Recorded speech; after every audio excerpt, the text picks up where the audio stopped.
দেখতে পাচ্ছেন আমরা টার্মিনাল এলাকায় আসছি ভাই ভাই স্টোরে এবং ওয়ার্কশপে। এই যে আমরা লাশবাহী গাড়িটা একেবারে ধ্বংস করে দিছিল, ব্যাটারি চুরি করেছে, গাড়িও খাইয়ে শেষ করে দিয়েছে। এই যে গাড়ি, এই যে সব বডি মডি শেষ। তো এখন আমরা ব্যাটারি লাগাইছি, নতুন ব্যাটারি।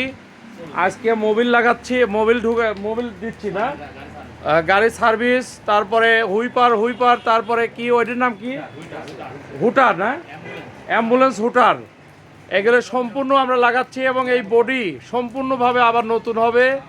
এই যে শেষ করে দিয়েছে, ভাঙে শেষ করে দিয়েছে, ভাঙে শেষ হয়ে গেছে। এখন যেহেতু ওয়ার্কশপ সব বৃষ্টির পানি ডুবে আছে, যার জন্য আমরা আপাতত মোবিল লোড দিচ্ছি, কাজ চলতেছে। তো আপনারা সবাই এই এই মানে চিরবিদায়ের এই গাড়িটির উপরে সবাই খেয়াল রাখবেন।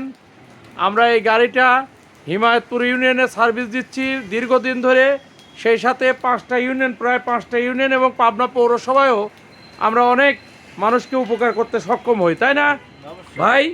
আমাদের এই যে, আপনার ভালো নাম কি? আপনার ভালো নাম? আলিফ খান। হ্যাঁ, আলিফ খান। আলিফ খান আমার তো কুটুম হয় নাকি? তো যাই হোক, আলিফ খান ইনিও একজন ড্রাইভার, এই গাড়ির মহাজন। আগে ছিল ড্রাইভার, এখন মহাজন হয়ে গেছে আলহামদুলিল্লাহ।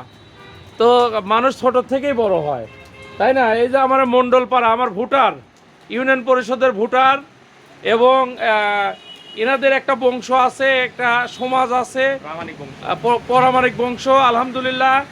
তো ভাই, আমার চেয়ারম্যানের দালানের কথা শুনছেন নাকি? হ্যাঁ অবশ্যই। তাতে কি আমি ভোট পাচ্ছি? অবশ্যই আপনার সুযোগ্য হ্যাঁ, ব্যক্তি, অবশ্যই ভোট পাচ্ছি। খালি জাহাঙ্গীর আলম, জাহাঙ্গীর আলমলা হোসেন, জাহাঙ্গীর হোসেন।